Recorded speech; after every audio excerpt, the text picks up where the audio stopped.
ఏంటి మన పోరామిల దగ్గరలో ఒక శివలింగం డైలీ పెరుగుతూనే ఉందా? అది ఎక్కడ అనుకుంటున్నారా? మన పోరామిల అక్కంపేట దగ్గరలో ఉన్నటువంటి శ్రీ విభూది నాగలింగేశ్వర స్వామి గుడిలో అయితే జరుగుతుంది.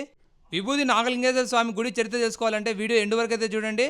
బ్రహ్మంగారు మఠం నుంచి అహోబిలము జ్యోతి క్షేత్రం బయలుదేరే సమయానికి మన ఊరి గమ్యంలోకి వచ్చేసరికి అందరూ పోయి స్వామివారిని ప్రాధేయపడడం జరిగింది. స్వామి మీరు ఖచ్చితంగా మా గ్రామానికి రావాలని. వీళ్ళ భక్తి సేవలకు మెచ్చిన బ్రహ్మంగారు మన గ్రామానికి రావడం జరిగింది. ఇక్కడ వచ్చిన తర్వాత అందరూ ఆయనకు బ్రహ్మరథం పట్టారు. ఇక్కడే కూర్చొని అందరికి ఉపన్యాసం ఇవ్వడం జరిగింది. రాత్రి ఇక్కడే ఉండి ఆయన మన ఇంట్లోనే భోంచేసి బస చేసి ఇక్కడే తెల్లవారుజామున 3 గంటల సమయంలో స్నానాన్ని ఆచరించి అనుష్ఠానం చేసుకుని బయలుదేరే సమయానికి స్వామి మీరు వచ్చారే కదా మాకు గుర్తింపు ఉండాలని అడగడం జరిగింది. గ్రామస్తులైతేనే మా యొక్క విశ్వబ్రహ్మణ కుటుంబం అయితేనే. అప్పుడు ఆయన అక్కడ కూర్చొని అనుష్ఠానం చేసుకుని మంత్రంతో ఆ యొక్క ఈబూది లింగం పెట్టడం జరిగింది. ఆ ఈబూది లింగమే దినదినమునకు ఈరోజు పెరుగుతూ ఉంది. అది మామూలుగా ఎప్పుడంటప్పుడు తీయము ఈబూది. ఎవరైనా గర్భిణీసులు ఉంటే వాళ్ళు 3 రోజుల ముందు వచ్చి తీసుకుపోతారు. ఆ నొప్పులు కనిపించిన సమయంలో కొంచెం నీళ్ళు వేసి తాపితే సులువుగా కానుకోవడం జరుగుతుంది. ఎక్కువ సంతానం గురించి రావడం జరుగుతుంది. ఇక్కడికి సోమవారం పూట ఇస్తములకు ప్రతి కార్తీక వారాల్లో ప్రత్యేకంగా పూజా కార్యక్రమం నిర్వహించడం జరుగుతుంది.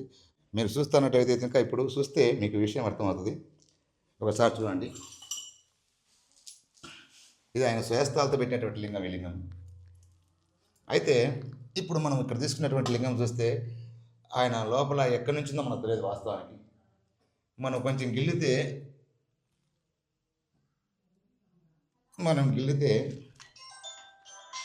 ఈ బుద్ధి రావడం జరుగుతుంది. ఈ బుద్ధి రేపు తెల్లవారులోపు యథాస్థానంలోకి మొన్న రావడం జరుగుతుంది. ఇది ఎంతోమంది పరిశీలించడం జరిగింది. టీవీ 9 వంద ప్రతి ఒక్కరు కూడా గమనించారు. అలాగే మనం చూసినట్టయితే విభూది సాక్షాత్తు స్వామివారు ఆయన స్వయస్థాలతో పెట్టేటువంటి లింగం. ఇది ఒకసారి చూడండి, మీకు విషయం అర్థమవుతుంది.